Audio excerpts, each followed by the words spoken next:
All right, so we're going to start with rate. What does rate communicate? Oh, we should start with what rate is first, shouldn't we? Rate is how fast or slow the words come out of your mouth.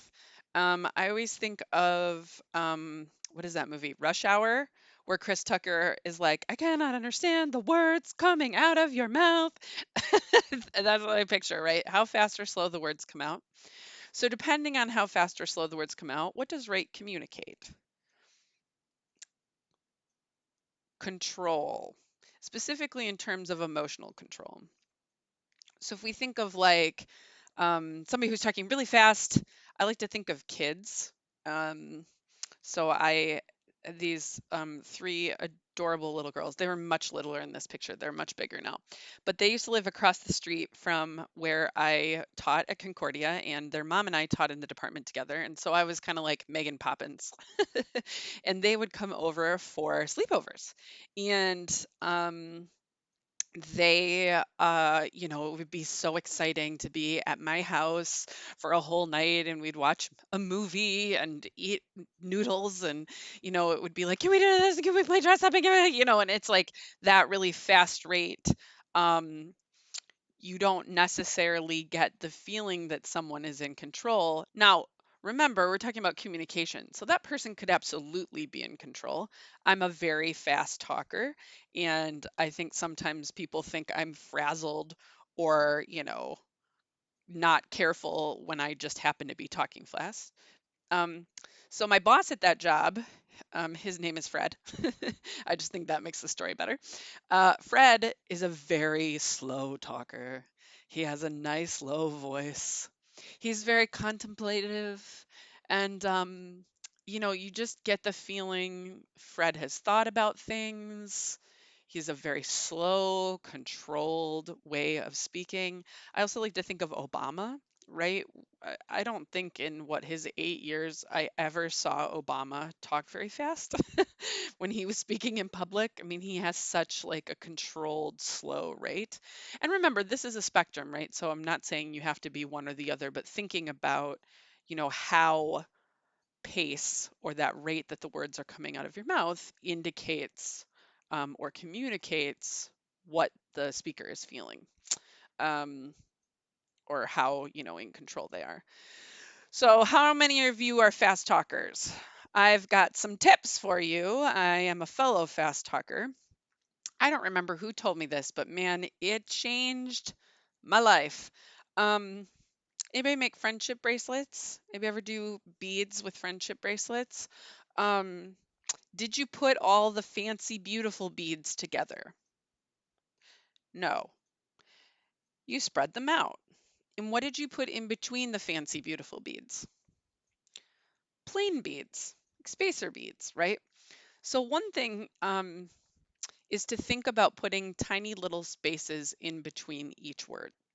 So I can talk really fast. If I talk really fast, see my words all run together. But I can keep talking really fast, and while I'm talking really fast, I can spread out each word. Do you see how I'm putting tiny little spaces in between each word? And that's very different than when I'm not putting little spaces in between each word when I'm running the words together. So I can still be talking at this rate, but if I'm putting those little spaces in, it sounds totally different.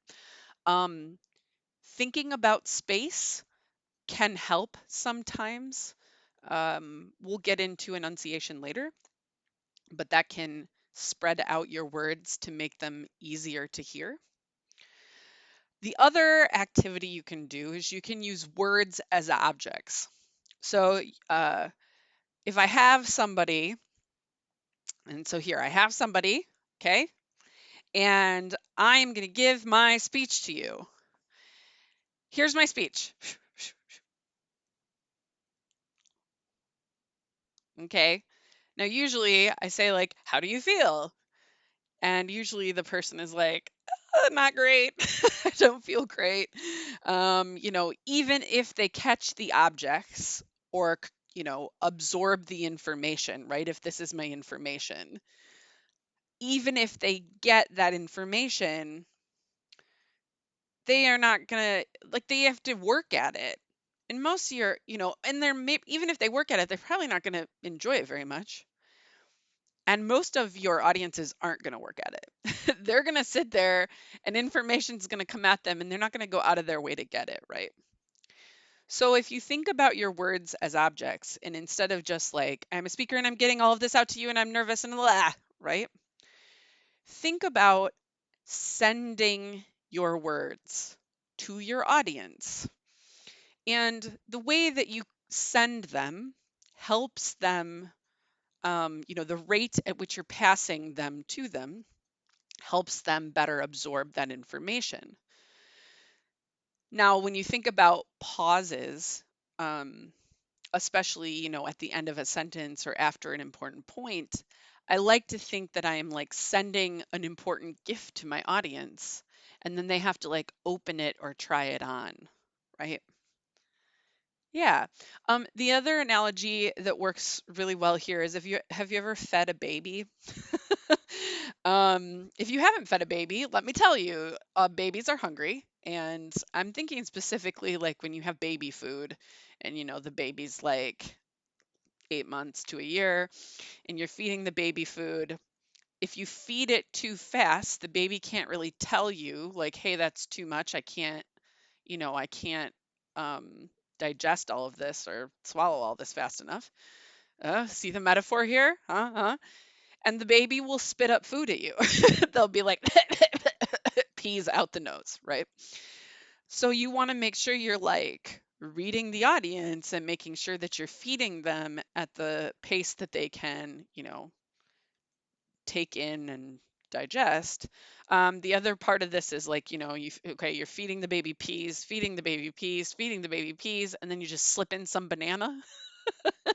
Can you picture the baby's face? Like, ooh, what was that, right? You can't just switch topics. You have to like, give the baby a sippy of water and like pause for a second. It's like, okay, now here's some banana. Like that's how it feels when you shift points. If you just run all of your information together, the audience won't be able to feel your structure. So you can actually use your delivery, in this case, your rate, to show them your structure and help them feel how the information is coming at them. Isn't that cool? Yeah. So that is rate.